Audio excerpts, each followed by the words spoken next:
Alright, everyone, you're going to notice that my voice is going to be a little fucked up because it's going to start echoing because there was a delay and I couldn't get rid of it. So as the episode goes on, I get further delayed from my own voice. In this jam-packed episode of the Discourse of Human Events, we talk about school shootings, terrorism, pharmaceutical companies being the best terrorists, suicide rates because of credit card debt, genetics versus environment, free will versus determinism, randomness and determinism, chaos theory, how chaos theory is like the Podesta emails, butterfly effect, the three-body problem, parallel universe, multiverse, concept before math, Kant, Newton, Einstein, how funding can corrupt the scientific community. Enjoy. Everything's okay, I'm just trying to act my age. Yeah, I wanna know where the hell the days go. Yeah, I wanna know where the hell the days go. I wanna look and feel years younger, baby. I wanna look and 1, 2, 3. Dildos! You don't have any heart in the dildos, man. You gotta really feel the dildos. No, see, you had heart, I had creep. I don't know that you have such a passion towards dildos. I love the dildo. It sounds I got like it. He gets excited about it, I get creepy about it. I didn't even hear Chloe, she should be the only one excited. She was so creepy, you just didn't hear it. She was like, dildo. Wow, Nick Is she just touching herself? Alright, what are we talking about this episode? I don't know. What's new in the news? Alright, our news, fourth topic. Why always pick a random number? I don't know, because it makes it more exciting. Bill would force White House hopefuls to release tax returns. That's not that exciting. I feel like everything in the news right now is still Trump or Hillary related, it seems It's like. really getting old as shit. I mean, Right? I just want... Like, can't somebody just shoot up a mall or something? You're terrible. But there was the, did you see the OSU thing that happened? Yeah, but that's already a week old. I've moved past that, Zach. Right? I think it's Isn't 2 that weeks funny? old now. Jesus. Old news. I'm already, like, what's the next shooting? Where's the next big body count? Jesus. Man. Who's next? It is crazy, though. Like, I don't know. 10 years ago, I feel like... how often did you see shootings in the news? Like, massive nutcase goes crazy and kills 15 people. Like... Yeah, I'm wondering if they actually happen more often, or it's just the news makes it seem like it happens more often, you know what I mean? Yeah, but, like, it did happen, though. Like, Columbine. Columbine happened. It was... What's the Columbine body count? 27. That's a lot, though. That was, like, You huge. know that offhand? 37. That's the thing. I think we only know Columbine because there's such a high body count. Like, we don't know all the school shootings that were, like, 1 or 2, you know what I mean? Let's see... But now we know them because public shooting... they happen all the time. Body count... Jesus. record?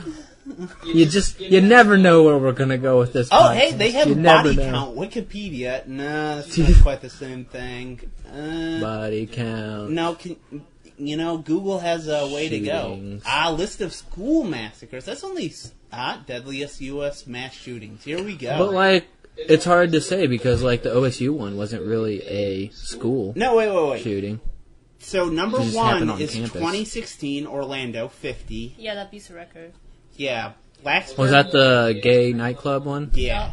Virginia 2007, Newtown, Connecticut 2012. That's 27. Texas 80. Somewhere in Texas 91. 84 in California 2015. Oakland 86. No, like 86. Yeah, Edmond, 1986. Oakland. I've never heard of this one. But, okay, I'm looking at, what is this, the top 10? 1, 2, 3, 4, 5, 6, 7, 8, 9, 10. Okay, top 10. Out of the top 10, In the U.S., so 4, 5, 6, 7. 7 out of 10.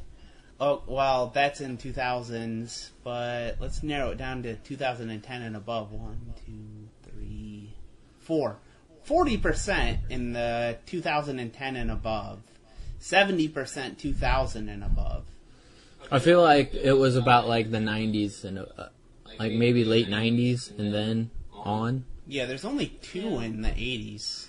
They have nothing in 70s or 60s. Or So 50s. what changed? Like, why are People like mass back then shootings did such a lot of thing? now? acid. That's why. Say what? Oh, back then because did a they're lot more of like acid. chill because they did acid? Yeah. You think that? Are you really thinking acid is the reason why we No, had I'm just less shootings? But that's kind of the part of the cultural narrative, right? Everyone was all like, we're all hippies and we're cool and relaxed and open to new. But you could argue that that's what caused all the mass shootings, because all those people that got addicted to, let's say they did mushrooms and they did acid, a lot of those people ended up to go on to do heroin, and then they had kids, and then those kids grew up in a heroin environment, and then they grew up to be the shooters. Yeah. So you could argue they all are that- actually the reason. Let's take one step back. I don't think any of those shooters are heroin addicts. You can look it up.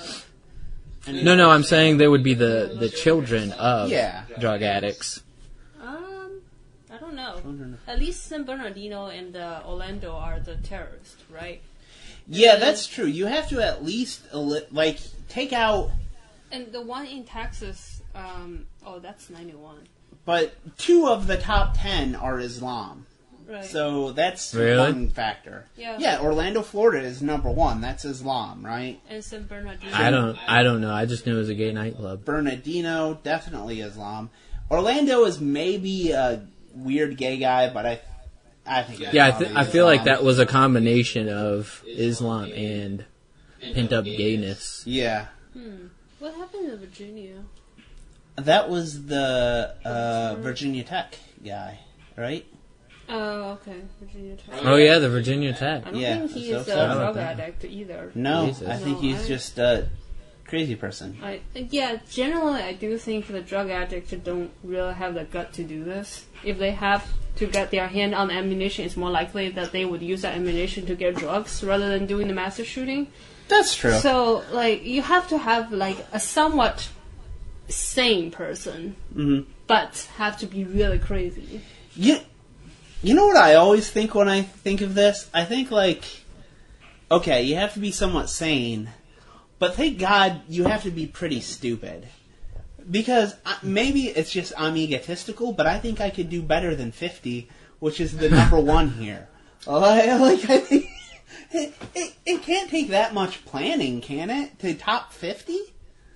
It- Do probably. Well, you gotta think of how ammo and stuff. 50 people is a lot. That's just killed. You know what I'm saying?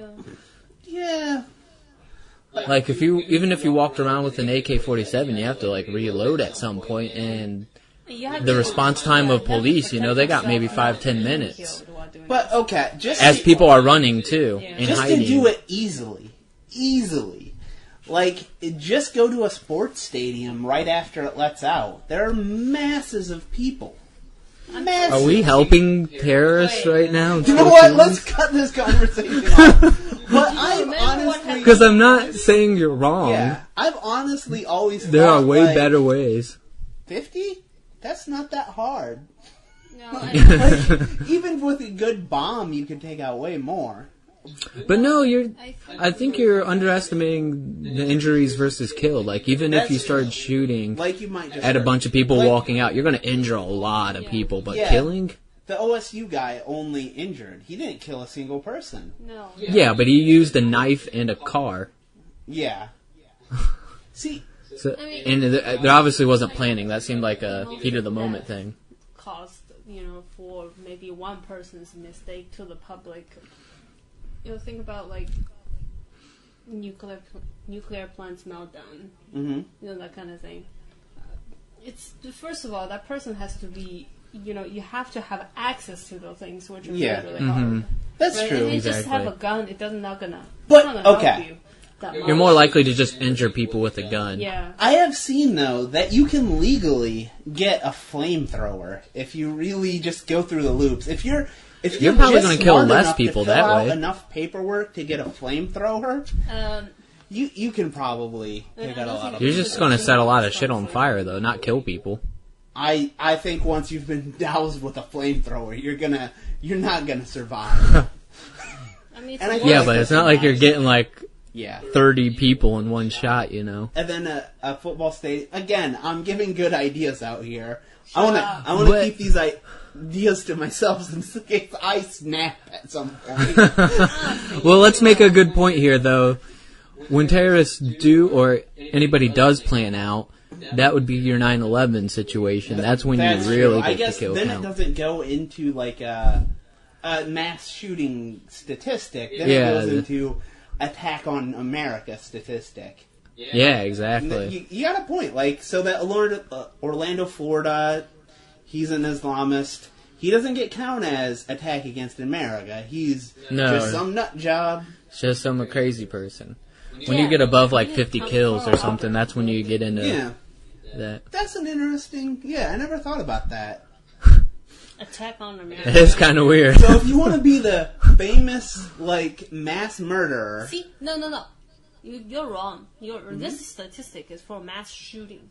And Okay. shooting only. Oh, You see so the it doesn't problem? include, like... So bombing. bombs aren't Yeah. included. Well, how many did the... Bombs not included. Boston people kill? Marathon? That was only like 10. Not that high. Really? No. Yeah, 10 or less. Well, it seems Like I said, most of these things just injure people. Yeah. Like chemical plants, explosion, leaking, they are not by any terrorist or by any means. Just Somebody oops. intended to do.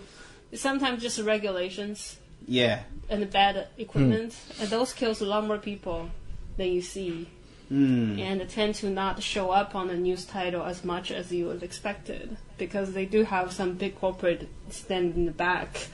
Have we had a mass death with... Guns? No, non-shootings, just like corporate malfeasance. Recently? In the past 20 years, let's say. Look up the dog chemistry, what they did in India. Yeah, But those aren't Lots. Americans. That's All right? No. All right? terrible. Look at these. How about these are pharmaceutical in America. companies and all the overdoses and heroin you addicts got- that you- they've produced? You've got a good point. Like, Yeah. if you counted pharmaceuticals, Yes. like the number of people, Yeah. but like they always Just have their overdoses lawyers say, and but- addictions but that it's really, led to. if you look at it, maybe we killed them. You got to get some really good scientists to prove that we did. Nick, look at the tobacco industry. How But many I'm just people got saying, lung yeah, cancer? Yeah, They're probably responsible for way more deaths. that's true. Way more deaths than terrorists. Some Philip Morris CEO is really the mass Oh. murderer in America. There you go, if Philip Morris. say like if you or somebody is a terrorist, right, and then they want to do the largest death toll, I would suggest that person to start a big corporation, bribe all the government officials, and start to producing some new drugs and aim at helping people. And then, oopsie. The thing is, it's companies indirectly being responsible for the deaths, whereas like these mass shootings and stuff, like you can point to the face and be like, yeah, that guy just shot 15 people. Yeah, I mean, that's more brutal and more direct. I mean, think about it. Yeah, In 2008, exactly. those people who cost the other people who lose all their pension or lose all their money, and those people who Yeah. are the victims did something. It's indirect. yeah. But Like they are the people they should that be lost their responsible. pensions, a lot of them probably killed themselves, and Yeah. probably Yeah. like numbered in the thousands, not numbered in the tens. Some people couldn't afford to pay their Exactly. medical But bills. it's much more difficult to trace the line of who really was responsible. So I don't get that, like, how you could be so, like, depressed about, like, a credit card debt or something and be like, I'm going to kill myself. Why not just be like, fuck it, I'm going to rack up as much credit card debt as I can and not pay any of it? yeah, Because, like, what do they do after that? Like, the worst they can do is sue you and throw you... Can they even throw you in jail or just sue you for basically no, they whatever can't you throw have? you in jail. They can just take everything you own. Yeah, but at that point, like, what's it matter? Like, you Yeah. could just rack up credit card debt for experiences or whatever you want, and then be like, okay, we're going to take all your shit, okay? Well, I'm back to square one now. Yeah, I think it comes down to, like, a matter of identity. Like, some people Yeah, think, like, that's true. who I am is the person that provides this good shit to people. And then, like, once they can't, because they've, lost everything, then they can't provide anything. Then they don't feel like there's a reason for their They're existence. useless. Yeah, and then they feel like, why not just... I mean, I think it's That's a true. psychological issue more than, like, a money issue. Like, like, I can't provide for my family now, like, Yeah. I'm a failure kind of thing. I get it. Exactly. Me, personally, I'd just cut all ties. I'd be like, well, sorry, fuck it. And then, That's what I'm saying. Like, at some point, you just be like, well, I guess I'm not paying any of these credit card bills. Yeah. We'll see where that goes from here. The same goes when the customer is staring at the food bowl and Yeah. just froze. She's having existential crisis. Your cat's having a crisis over there. yeah. Sometimes she does.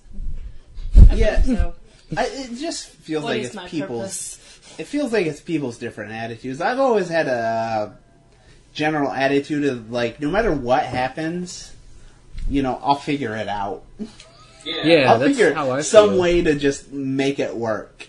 No matter how fucked up it gets. But you also don't have, like, a mental disorder, too. I feel like most of the people have some kind of mental That's true. disorder that leads them to not be able to think that way. Yeah. No, I think the whole mental disorder thing, like, you cannot treat it as, like, a regular disease or something. Sometimes it's themselves feeding the information to themselves that sort of, like, reinforce their mental illness. I would say on a regular scale, nobody is perfectly healthy, right? Mm-hmm. But you do No. make choices in your life to be Yeah. more of a independent, Well, no- functioning person. Rather than Mental illness would Yeah. definitely be like a spectrum, though, so it's going to be Yeah. like everybody might be a little depressed, but not everybody's way depressed. Yeah. I don't think there's anything about choices. I think you're just born with a general predisposition of, like, there's bell curves are on basically every attribute, and some people Yeah. just happen to be very far to the depressed portion, or very far to the You're just OCD. more likely to do this or yeah, do that. and honestly, I think 80% of it's genetic, and most people are just born fucked. No, I don't Yeah, like, what percent is genetic, though? Like, would you really think it's 80%? I do think so. So, okay. I think a lot includes your environment. So I don't think just genetic. Somewhat, but okay, in height. I would say, like, it's genetics as in, like, somebody has more of a tendency to I know. snap given the same condition as to other people. But yeah, it's also by condition. So you have to put somebody into that environment, and then if the break Yeah, is easier, I agree. it's genetic. I think environment's important, but so given just height, so if you take height and you basically compare everyone, it is about 50-50, basically. Genetic versus environment, if you're eating enough. Right. But if you assume everyone is eating enough, like if you look at this in America, so everyone is eating enough. It doesn't matter about environment. Everyone has enough food almost. No, not necessarily. Not the right But food. way more than, like, if you look at Africa or if you look at India. Or No, whatever. I disagree. Then it's 50%. Everybody has enough food, but they're not eating good food that's going to help you grow. No, Yeah. like eating enough. This is very like vague term. You know, so some people may Yeah. I have know. disease to prevent them from But- absorbing nutrition, no matter how much. I know it's pretty vague, but I mean, if you go to Africa, some people aren't getting anywhere close to the 2,000 daily recommended calories. Not even like, are they getting the right micronutrients? They're not getting enough food, period. And then it's 50%. But if you come to America, the studies show that it's about like 80% or so. That it's basically just genetic. Because everyone's getting enough food, the environment doesn't matter. Everyone's No. provided for enough. Then it's just I disagree genetic. with that if you're talking just about height and diet, because the American diet is so poor in nutrients, I don't think it really is comparable. Oh, okay. You're talking You about... could say you have enough calories, but if your calories are from candy bars and Doritos, it doesn't really count. But no. You're comparing, like, Americans, what they get now to what they could potentially... They can afford. Like, they could easily get. I think you should compare American now to American in the 50s. Yeah. And I think that's a fair comparison. No. I'm not saying... Food. No. I'm trying to differentiate genetics versus environment. Well, exactly. And I'm saying... I assume that people who live in the 50s and people living nowadays don't vary that much in genetics.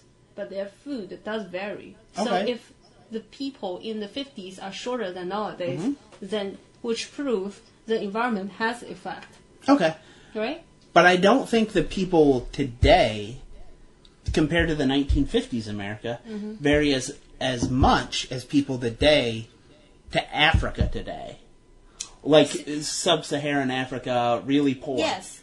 Like, that's the place to take the snapshot. No, that's wrong. Because you're changing too much variables. The people who Yeah, live it in is some way too area many is variables. different. So you're compared to type of people with different genetic Okay. traits. But 1950s isn't the snapshot. You can also go back to... The 30s. No, not to the That's fine. 30s. You can go back to, like, the 1800s. When, like, Napoleon took, like, he actually went through and took heights of all the French soldiers. The French. Yeah, so they have very good statistics. On the French soldiers. But we have... But do they we're have very closely good related. diets We're for extremely them? genetically related. Caucasians. No. English people are in some way descended... It gets very complicated if I want to go through the whole history, but Europeans are pretty closely related. So it's a pretty close comparison. And the fact is, like, Napoleon at 5'8" was considered normal height at the time. So, I mean, not 5'8", I think it's 5'6". So we're still way above. Yeah. So where did the Napoleon complex come from then? Oh, that's just... So, that was British Is that a later propaganda. history thing? They were trying to show him as being shorter than he really was. Because, like, obviously you pick your soldiers to be the tallest guys around to make you look more intimidating. And he was of normal height, and the soldiers around him were much larger. But the point is, I think it's about 80% genetic. I don't think that, for the most part... I don't think what's holding a lot of people back is schooling or whatever. I think some people are just born to fuck up. I really don't think it has that much to do with it. I don't know if I agree with 80-20, but maybe it's 60-40. Yeah. Also, amount of exercise that you do, and also the exposed to sun, which relates to vitamin D deficiency. But we're also saying your genetics might play into how likely you are to exercise. Well, yeah, then... Yeah. Okay, if you want to compare across genetics to the environment, right? Just pick different races in America nowadays at the same time. Then you can see, like, the genetics are different. But your environment's also somewhat fucked up because your parents have the same genetics that you do. So, and they're a large factor on your environment. Oh, I see what you mean. Yeah, that's true. It's Yeah. easy. You pick the data from the... Adoption studies? Yeah, adoption studies. Guess what they show about 80%? Well, here's the other thing. Like, what do you think I- shaped I- you I- more? Studies. Demand a paper. There are lots. Point it to me. So what do you think shaped you more? Your genetics or your environment with family and friends? Because I would argue that I feel like I'm shaped more by a family and friends environment than I am my genetics. Yeah. But, I mean, ultimately it all traces back to genetics, right? Yeah. Your genetics determines how your parents will raise you. Yeah, your genetics can determine your Somewhat. environment. I mean, after that one movie, what was it we saw? What? Don't punch me. The one movie we went to see? Arrival? Did I just hear domestic violence over Yes. this podcast? I Put the gun down, Nick. I used one finger, and she called it a punch. I was tapping. You don't even realize your own strength. But anyways, we got into a debate, and I ultimately, Chloe was shocked to hear me say that I'm not sure I really believe in anything resembling free will. Mm-hmm. I think it's just I can't wrap my head 100% Wow. determined, or if it's not determined, the only other alternative to determined is deterministic and random. It's either deterministic and random or 100% determined. There's no other thing. Oh crap, this conversation going No, I kind of agree that I feel like determinism and randomness is probably what. I think we have an illusion of free will. Yeah. In which case, again, barring genetics, just eliminate genetics from the idea. Either it's random or it's 100% determined. I see what you're saying. Either way, you're born fucked. It doesn't matter. Nothing. You don't actually have any input. It's just whatever happened happened. Yeah, I guess if you're born to a family that's addicted. It's so hard to say what a choice is, pretty then. much screwed. Yeah. Right? Is that just like neurons firing that we're going to fire anyways? Yeah, I think it's. Saying like make this choice? I think a choice is essentially equivalent to like weather. Like have you heard of chaos theory or Like all the things come together for this to happen and that choice happens. It's like so in chaos theory, the big idea is like the butterfly effect. Yeah, I Whether know. or I know not what you're talking butterflies about. flap their wings in Australia could determine whether or not. Nah, correlation doesn't mean causation. No. So the idea in chaos theory is yeah. just if you take like Something little could have a profound effect. 0.00001% change in some variable, just a fraction of a fraction of a I know fraction. what you mean.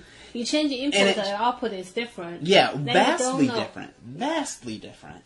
Point is, you don't know which parameter change, and it's I know. multiple parameter change at the same time. You can't even see that the space was linear or not. You don't even Yes. know if it's continuous. So we can't go from the it's Don't use big words on us, Chloe, alright? You need to like dumb it down for myself. dumb it down. I don't know about it's the listeners, basically but for impossible. myself, you gotta do it. It's basically impossible to go from the decision back to the cause. Yeah. But it's definitely Wait, certain wait. that the cause created the decision. It's just like the Podesta emails with the, whatever you call them, checksums. Wait, whoa. That's No, that's a You can look at the output, but you can't go back. No, he's right. Think about it. So, okay. You can go from the Podesta email to the checksum, right. but it's almost impossible. You can't go from whatever, what happened to how it started. back to the email. Right? Yes. So? You're missing a key important information. But, You can't go back. yeah, that's the analogy. We gotta go back, Kate. Is that We gotta go back. The content to the checksum Yeah. is the same idea in chaos theory as the causes to the decision. You can go from the causes to the decision. The causes definitely created the decision. Yes.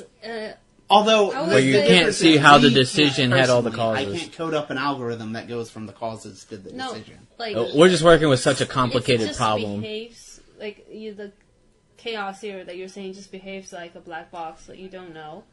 There's so many different things happens in the world at the same time, little things, large things, and produce this result at the moment. Mm-hmm. And you don't know if it is because a butterfly flapped the wings and there's tsunami, or it's other things happened and there's tsunami, or something that happened before time and there's tsunami. You only know that's the previous aggregate time and the current situation and there's tsunami. Yeah. So, like, it's pretty much like it's not very useful information. All Yeah. unknowable at this time. But it doesn't. It does not dispute the fact that it's all 100% caused, and there's nothing other than causation, like just A causes B, or No, that's what I said. 10,000 That's what I factors said. cause Correlation doesn't mean causation. Right? We're not talking about correlation though. We're just talking about if we were all knowing, we could see, okay, this butterfly did flap its wings, which caused this, which caused this, which caused this, which caused what I'm that, saying and is that eventually you don't know if caused it can cause this. this person to be born. No, I'm saying if we were all knowing, there could be a possible way to know all that stuff. like a .00, like throw in as many zeros as you want. 1 difference in the wind that You butterflies can't just- flap. You can't just okay. If The we word killed the wind butterflies change. and they weren't flapping, it wouldn't change the wind by a little bit. Okay, fine. And The we wind know changes. that if we started with the amount of wind at 0.0, like that much of a difference, it could make the difference between a tsunami or not. That was the I whole can point of say the butterfly that- effect. it can has effect, or it cannot has effect, or how much effect it does. I don't know. So here's No, a we real can question. create this Do you in the lab? You can create. I think it's called the 3-body problem, where they basically start out with 3 bodies, like with a gravitational effect, and then they basically show that it's basically impossible to compute how the end configuration is just from 3 bodies gravitating around each other. But a slight change Yeah. in any of them If will they- change it drastically. Exactly. What's Like- the setup? It's 3 bodies, and then they're supposed to have their own gravitational effect, so they're somewhat similar in size. And then they're in space, and then it's like you give them. Is this like a initial- computer simulation? Yes. So you give them an initial Momentum? kick, an initial momentum, and if you like change their initial momentum by like Okay. very So small basically- fractions, you cannot in any way predict because it's just too many calculations to actually go like, oh, it's going to be over here. So here's my question. Do you think we will ever be able to actually input all this information, like everything in the world, the wind, everything, as if like every single thing that's happening in the earth, we can actually figure it out and start computing causation and No. decisions? I think it's 100% beyond us. Not even close. Well, I just said like a computer. No. No, I don't think us personally. No? Do you think it would be possible if we were in a simulation? If they can prove No. that P equals to NP, this might be possible. I think that's the point of the 3-body problem. Like, they have the computer simulation, and they can't even say how it's going to end up. They can't even predict it. Yeah. I was listening to a podcast and they were talking about how a computer simulation, if they ever create a computer simulation, inside that simulation they can't ever create a computer as complicated as the simulation itself. So like no matter how hard humans try, we would never, if we are a simulation, we would never be able to create a simulation that is as good as us. Yeah, but I feel like you could create a simulation, you just don't know how it's going to end up. So I'm going to read this whole thing during the I can read it. podcast. Okay. No, I'm Chloe saying. I googled the 3-body problem, Okay. and Curious. Chloe saw math on Wikipedia, and Shut now up. she wants to. She's just reading math articles. Yes, I shit you not. That's what she's doing right now. Like, ooh. Ooh, math. I generally just like to understand the general idea of it. Ooh, I like formulas.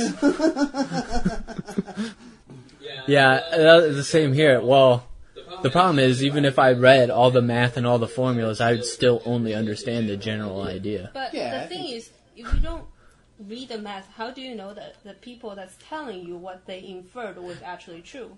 Because I'm not smart enough to understand the math, so if I read it, I still wouldn't know that. Then how do you No. believe So at it? some point, I have to just take the journalist approach of, okay, this has been peer reviewed and enough people have said that, yeah, this makes sense. I think honestly, the dialectic comes before the mathematical understanding.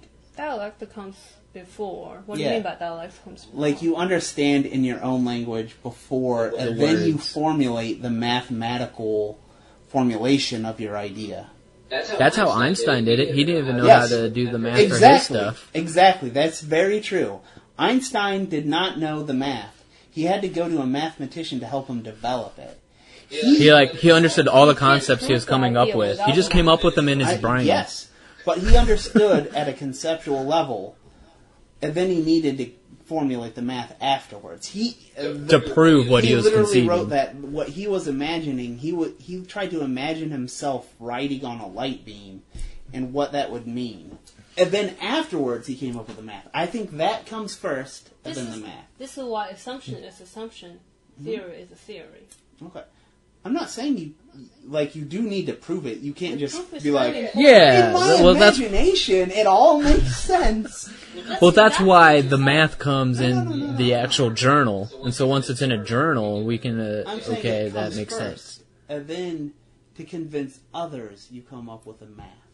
That's true. Because you can't just say, like, in my dream, this is how it works. No, it doesn't work that way. But he was also inspired by Immanuel Kant, who did not write any goddamn mathematical formula. He wrote long He just treatises. he was just like a philosopher, Yeah, he right? wrote long treatises that Doesn't... Einstein read, and then he came up. I'm trying to That's what say he it came up doesn't with. matter. There's one apple dropped on the Newton's head. What does the apple do? Nothing, right? But before but he they have a formulated theory. the math, he had the idea. Yeah, he had to prove a the body idea, in motion That basically. stays in Newton motion. doesn't have the idea. Okay. He does have the idea, he just doesn't have the proof. You do not need to know the mathematical formulation to understand that a body in motion stays in motion until otherwise acted upon by an outside force. Is it the first law? It's one of Newton's law. But you do It's one not of the need laws. to write down any formula to understand that a body in motion stays in motion until otherwise acted upon by an outside force. There's no math needed. No. You're wrong. Why am I wrong? I can understand that very easily. Because before Newton, the common conception was there's actually need to be a force to keep it moving. That was the assumption at the time before Okay. Newton. But that And doesn't. But experimentation proved it wrong. That's what we're saying. You need the idea there's no first. math in any way. There's no formula needed to convince me. You just need to tell me, okay, this explains the planets. And then you need to prove it with math. I'll grant you that you need to prove it with math. Yeah. But I mean, that's why we have this proof, and that's why we can convince people with it. Well, we're saying you can come up and think up and understand any idea with language, but to prove you need The math. assumption of this objects needs to have force to be moving, right? Way before Newton proposed what he thought, which is, the object would change the motion, will not change the motion unless you press force on it, right? And the difference is the other prevalent ideas was being observed by the people like you, thinking, oh, I don't need to be persuaded. It is how it is. It's how I understand it. If I have a ball on the ground, I need to push it to make it move. Okay. Right? At that time, it was prevalent until Newton came up with his proof. Right? And But- then but- we know but- that was wrong. He didn't need math to really show that was needed. Really? No, because how Really? do... Yeah. You need to experiment at least. Because why did the planets move? Yeah. There's nothing being acted upon them that we knew of. Exactly. That's why he was saying what you guys are. This The idea that you need something to push it doesn't make sense because there's nothing pushing the planets. This explains... There's nothing pushing the apple that fell. It explained more things. And then, yes, the math made it a way more convincing because you can calculate the exact It amount. wasn't consolidated until the proof. I know. I'm not saying that, the mathematical proof helps way more, but ultimately, it all starts with a philosophical idea. Like I wasn't evolution. arguing against that. You didn't need math for evolution to understand. You could just look. If you need to persuade other people, you need proof. It doesn't matter what kind of philosophical idea that you have, other people have. You guys may be I think we're agreeing and arguing. Yeah. No actual That proof. that happens very often. Because we are agreeing that to prove or persuade anybody, you actually do need proof. We're just saying to conceive of the idea, you just need language. Yeah, you can use the language to convey your idea, but you need something solid to persuade other people. That was my argument point. And Nick is being on a very important mission. He'll be I think back. to persuade a mass of people, you would. But if you came up, I don't know, if you want to persuade against the common knowledge like Newton was, you would need proofs. What was considered common knowledge, because he was going against common knowledge at the time. He was going against several things. Also the authorities. Yeah. Well, that's what I mean. It was common knowledge. like to go against that was being a heretic. Yes, it was very hard at the time, and I'm actually glad that nowadays things has been a lot easier compared to that time. Nowadays, though, there's a whole nother problem, though. Science is actually getting in its own way. It's still kind of true when somebody who is very prestigious in the field, and then they made this discovery, and this is the paper that you're supposed to investigate in, and this is the direction that you need to spend your time on. Exactly. And if you are a fresh PhD student and say like, "Oh, I have this wonderful idea, and I think that guy who has been teaching this field for 20 years is wrong and it's absolutely nonsense." Exactly. Good luck. Yeah, you're not. It's going to be really hard. Not only that, but a lot of studies are done once because you only get the funding for a study to do like one time. Then like it's never repeated, which is but it's still considered a lot the easier biggest that thing you won't get need murdered. for studies. I really just missed what was going on. What we're talking about, so Newton had religion and everything and public knowledge getting into his way of science. I'm saying nowadays science almost gets in its own way and funding. I'm saying you don't need to worry about being murdered. If you have a You don't have to be worried about being murdered. You just have to worry about funding. Yeah. Or Like, you being don't have money to ostracized from science. Oh, you'd be super rich. I mean, yeah. Some experiments, certainly, you need funding. Newton but just that's why you didn't need money for what he did. You didn't need it at all. You just needed free time. And I think Well, some for of social instance- experiments shouldn't get funding for. Yeah. But see, that's what I disagree with. That's the problem in science. Is a lot of people think something's stupid, but like you never know until you study something what's going to come out of the study. So like if somebody wants to do a study on fucking mind control, why not try and fund it and see where it goes? Yeah, no, but I feel You know what I mean? Like, I haven't looked into it, but I don't think I think we've done enough experiments into mind control to know. Yeah, it's probably not a good. But what about return like on dollars. remote viewing? Remote viewing? Why would that? Yeah, there were studies done in there, and there was actually some like people that were actually showing somewhat of results, but they haven't really continued the research because it's thought of as like a crackpot kind of thing. But sometimes those crackpot things are developed because our kind of scientific general organization is terrible. You mean the community? Yeah, that's what I'm saying. Like, That's what I'm organization, saying. That essentially they're only going to publish positive results, and basically that's exactly what the remote viewing is. I would assume coming from is people only publish positive results, and then somebody tries to replicate it, and it fails. Well, there were governmental Remember experiments, the so fraud that they weren't happened really in a Nature that. paper from a Korean scientist. He massaged the data. Yeah. Yeah, this thing happens actually way more often than you would expect it. There's Photoshopped data, Photoshop pictures, massage data, and the experiments that could never be replicated again. Right. That was the other point, is replication is a problem right now in the science industry. Studies aren't being replicated because all the money's in new studies. They are being replicated. For example, if you have a new... Not enough. If you have some breakthrough, that's exactly how they discovered why the new discovery made in the Nature was fraudulent. Yeah. Because a lot of people calling that person say like, hey, what is your setup? What is your variables? Parameters? For what? Like, let me to replicate. If there's more people replicate the experiments, it actually get more famous, that paper. Because it's been vetted. Right. It would be, but I'm saying funding tends to go towards, like, hey, we're coming out with a new pill, let's test this, or hey, we need to study the psychology on this new advertising. You know what I mean? Yeah. It all goes towards new studies. I mean, funding kind of corrupts like the scientific endeavor. Yes. Yeah. Like, so to go back, we always fall back on these examples. Newton and Einstein.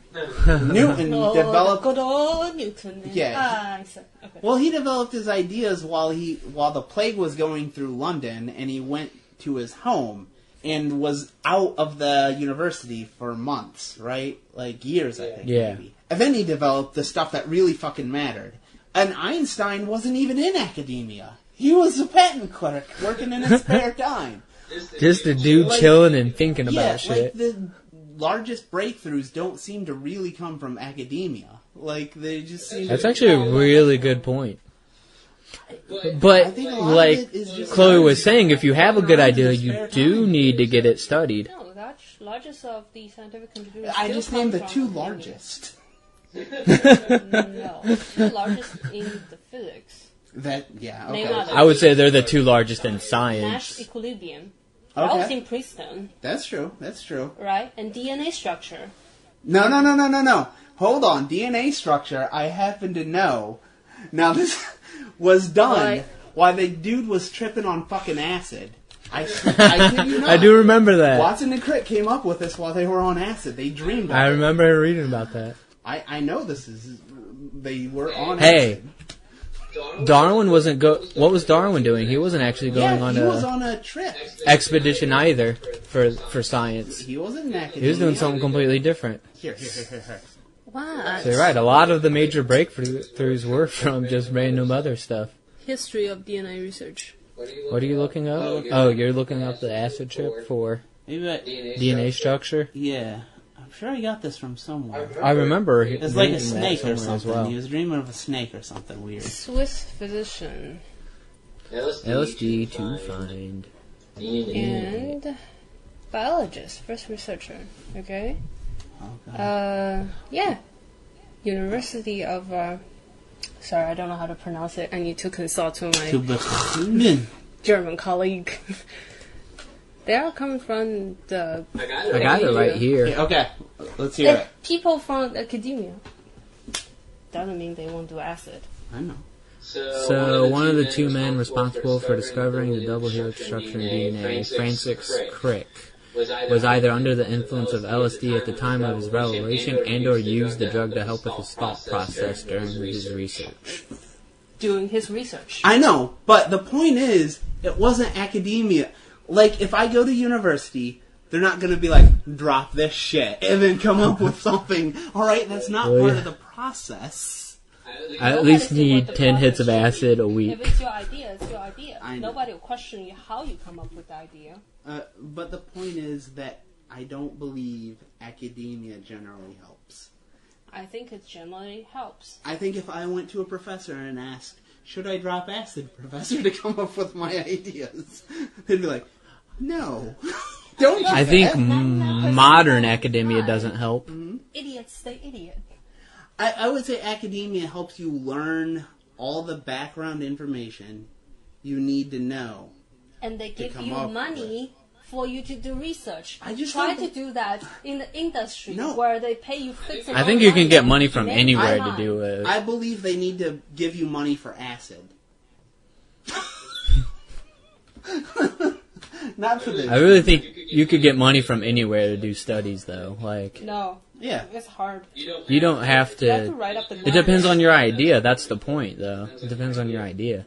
If you have some kind of new pill that's going to cure cancer, I'm sure if it's legit, you could probably get funding from all kinds of places. Yeah, you better Yeah, be but I feel very, like- very persuasive. Yeah, I feel like so here's the problem. I feel like most of those scientists don't spend their time on coming up with a cure for cancer. They spend their time on coming up with For proposals to convince people to give them money to find a cure for cancer. Yeah, Like, I think no, that's you're where right. the That's corruption true. is. And then That's very I true. don't think that's a difference between, like, going even as far back as Newton. I think he was probably mostly spending his fucking time grading papers Yes. and trying to convince all his other colleagues that he was smart and deserved his position. But he didn't have a I lot of see. time to go and fuck around with formulas just because he just wanted to fuck around. But when The he motherfucker did, made then he came calculus up with just to something prove his brilliant. shit. First thing, usually smart people don't try to convince other people they're smart. That's No, false. that's not how you get a... No, He you was like convince the- other people that it's your work that's prove things. But that's almost impossible. Just go and fuck around and then maybe you'll come up with something brilliant. That's why it's hard. But you can't get paid that way. and Nobody will that's pay you because unfortunate. you're smart. I know. That's what I'm saying. I think if smart people just go and fuck around, they might not be able to get money, but they might be coming up with better ideas. Yeah, some smart people might also drop acid and become addicts. That's also happens. Yeah, no, but Crick made it work. Not if they're just dropping acid. They'll be fine. There's no addictive properties to acid. What's that? What's the probability? I don't care. I said there's no addictive properties I to feel like acid. if you take 10,000 people, give them acid, and only one of them come up with a structure of DNA, worth it. Let's crop dust these motherfuckers. Exactly. I think we just go over a city and drop acid over all the city and see what interesting ideas come out. Poison the I fucking feel like water. I should be in charge of the government with ideas like this. See? You're a smart guy with some fucking time on your hands. Do you come up with genius ideas like this? Exactly. That's just how science works. Alright, so, when are we crop dusting LSD on New York? But seriously though, that's the problem. Like, I think there needs to be more crazy experiments. And even like Neil deGrasse Tyson and, well, not so much Bill Nye, but, Like what's his back in name? the 50s when they put pregnant women in front of x-rays. Oh, is that bad? I don't know. Well, yeah, What do you but mean? they found out that was What do bad you mean, after sir? doing it. Yeah, radiation, probably. You're radiating the fetus. But they found that out probably from doing that. You know what I'm saying? Like, yeah. That's why you don't do that Yeah, nowadays. I get. There's ethical, like you don't just go around poking people with weird shit that you don't know what it does. But like, what's her name? The lady that discovered radiation. Mary Curie. Didn't she die of cancer? Yeah. Because she was exposed to radiation She had all a the lot fucking of time. cancer. Yeah. No, I don't. Like, a lot of They have people her end up having bad things papers happen she to them. wrote, and they're radioactive to Radioactive. this day. Oh shit! So they have to be like kept in certain areas. Yeah. Yeah. That's crazy. But see, you learn from crazy people like Yeah. that. I don't know. She probably didn't aware of the bad part of the radiation at that time. Nobody had discovered. Nobody has a precedent history. Yeah, with the yeah, radiation. exactly. No one knew So what it was she doing. probably unknowingly handled this. Yeah, she right? didn't know. So Yeah. Well, that's what I'm saying. Like you were saying with the pregnant people and the pregnant ladies in X-rays, they didn't know, but they certainly discovered later. Hey, all these pregnant ladies we tested, sorry about their your fetuses retarded come out a baby little and all. funky. the problem, But the they didn't problem know, is you know what I'm the saying? scientist is aware that mine has effect Yeah. on the baby. That's why they conducted this research. Oh. So that's Well, yeah, that's that's a just very big difference. Yeah. okay. Yeah, that's way different then. Yeah. So it's okay. We'll give you $50. The baby may be retarded. You know, that kind of thing. instead of proving simulation theory, do you think they'll ever be able to prove if there is a multiverse? A multiverse? I don't know. Yeah. If they exist, it must have not collided with us anytime prior to. Well, they're thinking that that's what created our universe is two universes colliding. So those interpretations always come under the kind of problem where basically you can't falsify it. No, Like, no. it's impossible to prove Well, that's false. what I just said. Do you It's- think you would ever be able to when you prove it? derive the things and trying to find the solution for your formula and come up with a term, it's imaginary. Then you have Yeah. no idea what to do with it, how to rationalize this. Yeah. So you come up with those crazy theories. But- like we have multiverse. So there are have an infinite negative number ourselves. of non-falsifiable beliefs. Yeah, like I could, essentially. Bertrand Russell posited that there is an invisible teapot floating around the Earth. Yeah, But I anytime understand you that. try to measure it, it messes with all your scientific equipment, so you cannot measure it. But it's there. So, But it's if there. it's not falsifiable, it can't fall under science. The part of science is making it This is why. stated in terms that you can do an experiment. But and do you make think it could falsify Yeah. that? This is why you need a proof. Then your Yeah, theory. yeah, yeah. That's theory why, but I become still think it acknowledged. starts with a dialectic. I still think you start with an idea. Most people don't sit around going, I think there's an invisible... There are crazies that think there are invisible teapots that revolve around the Earth. It just might happen. But Somebody dropped an acid. I think Einstein had a bit of more of an idea being like, maybe time is... This is all relative space-time, and if I rode on a light beam, that had a little more behind it than... Maybe there's a teapot revolving around the Earth. I mean, it could be either way. Like you have a sort of a narrative, like directing you the research, and that you eventually come up with some proof to prove the idea, right? Mm-hmm. It also could be like, I'm just doing my derivation, and then here, like, oh, here's a term. What am I going to do with that term? What am I going to do with a constant? Mm-hmm. Then come up with a theory, Yeah. right? Yeah, you have to have a find the solid problem for your background. solution. You have to have a solid background in, like, the related material. It's actually happened You don't just more go, often than I'll you just come up with expected. some random shit. You have a result, and you need to find the problem for your result. Mm. Yeah.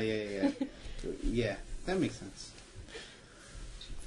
I don't know. I feel like the idea of multiverse only makes sense because there's multiples of everything else that we've ever discovered. So why would it be too crazy to think that there might be other universes? Yeah, at like a meta level. Yeah. Like, okay, so there's multiple suns, and people thought, yeah, but there's no way there's multiple, like, planets around all these suns. And they're like, oh, wait, almost every sun has planets around Oh, it. shit, son. You know what I mean? Like, there has to be, like, levels, but I guess eventually you do have to come to a point, right? Unless Yeah. what's infinite then? No, then there are multiple simulations of a multiverse. Plot thickens. But then what would the simulations be? So, wait, hold on, let me think. In a given universe, they simulate a multiverse. And in that multiverse, they simulate a multiverse. Jesus Christ. And then the question becomes, which came first? The multiverse, or the simulation of a multiverse? I don't know. Is there I'm an just end spitballing to here. your narrative? I don't understand. I may have drank too much. That's what I figured. Yeah, again, this all falls under unable to falsify, which, depending on your definition of science, but it may not really qualify as science. Well, no, I would think it falls in the philosophy, I guess, would be. Scientific philosophy at this point. Yeah.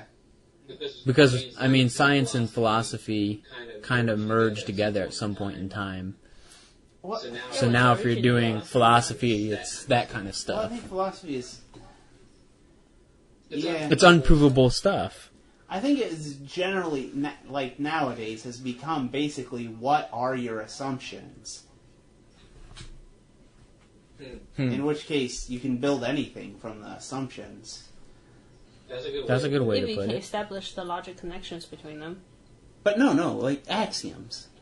So some things like... Oh no, not I- axioms again. Yeah, but that's what it is. An assumption is the assumption. same thing as an axiom. But I'm saying, like, if you want to build something that are still derivable from those axioms, Yeah. then it's your theory. But no. To start with an axiom, you basically try to think of something that it would be impossible for you to believe is not true. Parallel lines never intersect. Yeah. Oh, I see what you're saying. Okay, so an axiom is something where it's impossible to think of a case where it wouldn't be true. Exactly. That's So, an assumption like she or just an said. axiom, and then you Okay. build from there. But, so the problem with that is, so Euclid had 5 axioms. Yeah. And he built... Parallel lines never intersect is one of them. I know. Yes. What were his others? Any 2 points can have a line between them, a straight 2 line points between them. defines a line. I can't... There were 5 of them. Well, Google it. Yeah, I want to hear these axioms. Okay, we're going to come up with Euclid's 5 axioms. Euclid's axioms. I think there were 5, right? I don't know. Postulates. They were axioms. I- Yeah, there were That's what he 5. called them. A straight line segment can be drawn joining any 2 points. Okay. Any straight line segment can be extended indefinitely in a straight line. Okay. Given any straight line segment, a circle can be drawn having the segment as a radius and one endpoint as a center. So far, they're all fucking geometry. Yeah, That's that- Euclidean. Euclid is the founder of geometry. Let's preface with that. Oh. Okay. All right angles are congruent. What does congruent mean again? And congruent means... I don't remember. Oh, Jesus, they have really mathematical definition. Can they put this in English? Which goes back to the dialectic stall. All right angles are congruent. Congruent. What would that mean? Agreement. Identical in form. All right angles are the same. Oh, When okay. superimposed. You can't have a right angle that's 91 If degrees. 2 lines are drawn which intersect a third in such a way that the sum Of the inner angles of one side less than 2 right angles, then 2 lines inevitably must intersect each other on that side if extended far enough. This postulate's equivalent to what is known as a parallel postulate. So non-parallel lines eventually intersect, essentially. Yeah. Okay. That's all 5. Huh. Okay. So far, his were just all geometry Yeah. related, because that's what And there we are do. 5 things it would be very difficult to believe. Like, if you put 2 points, obviously you can put a straight line between those 2 points, right? Any 2 points in space. But the problem is, There's a thing called a Riemann space. yeah, But they're what- wrong. yeah, I was about to say, what about They're not warped wrong. You space? can create a world in which they're wrong. Really? Non-Euclidean, there's a thing called non-Euclidean geometry, in Yeah. which What? what is the one that they assume is wrong? There's one postulate. The The parallel postulate. So basically, in non-three-dimensional worlds, then non-parallel lines do not ultimately intersect. they intersect at infinitely long. They just, extents. yeah, they. What? Oh, sorry. Why don't they intersect? I'm confused. I don't know. I gotta. This is stuff, because it does not come up in your everyday life. I have to look it up again. Like, I remember learning this, and then I'm like, why is that Yeah. again? So this is It's interesting, though, to think about that. But the point is that one of his What about postulates just is a not correct warped in this. space? Yes, but the point is, all of Euclidean geometry extends from those 5 postulates. Yes. In non-Euclidean geometry, one postulate isn't true. The parallel postulate is not true. Yes. Okay, but that was one thing that you were supposed to believe is unable to be believed. This might be more. It's a non. So he's saying that somebody came up with an axiom that everybody thought was an axiom, but now it's not an axiom. Which is not the same as the one in Euclidean geometry.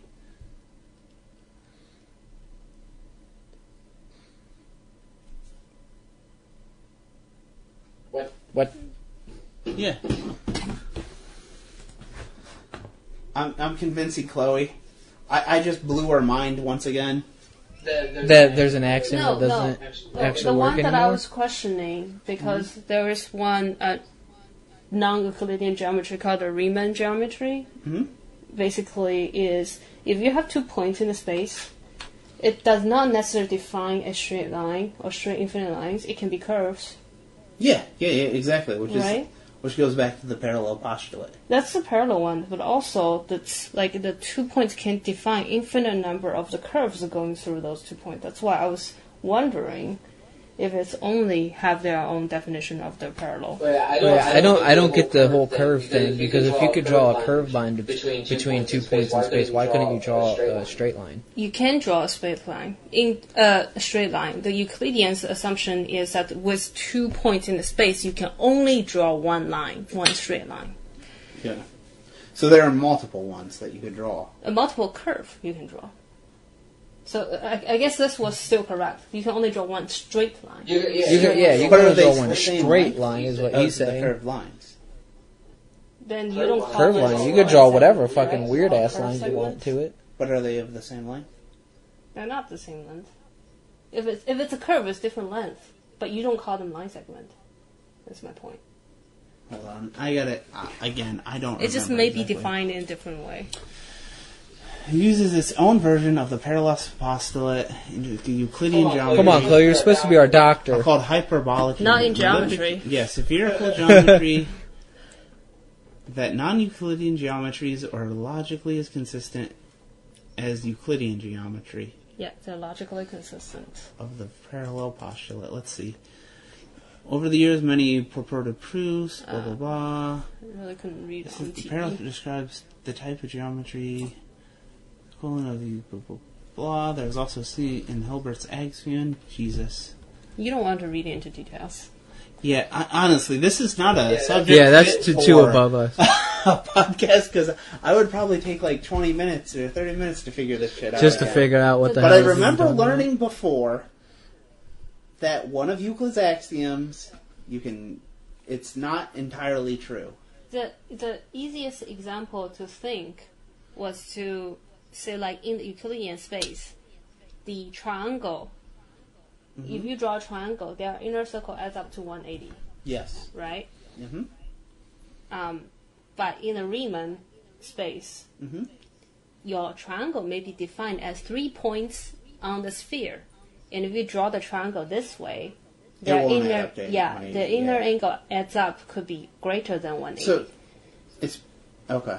They're still logically consistent, but because of your axiom is different, your Yes. conclusion will be So different. you still take out an I axiom. see what you're saying. Yeah. And it's valid in this world, this real world that we live in. Yes, because I know they determine airplane flights using non-Euclidean geometry, Well, because we live on Earth. which is not a flat space like a plane, right? Exactly. Exactly. It's just the kind of tool that we need to use. And by the way, going back to Kant and Einstein, Kant was basically saying that brains are built with certain axioms, but these axioms may not be true, but they're how our brains are built to understand them. And maybe they're not true. And that's what inspired Einstein to be like, hey, maybe they're not true. And then he thought about these things. And relative space-time is non-Euclidean. Space-time is non-Euclidean. That is correct. Yes. And he came from Kant, saying, hey, maybe our brains are only built to understand these Euclidean geometries, but they may not necessarily really be Euclidean. Maybe not orthogonal, even. I heard Kant was a cunt. But anyways.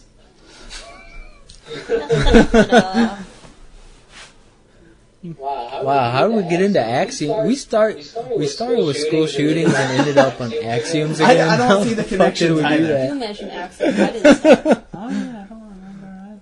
I don't know. So basically, terrorists are mathematicians. What?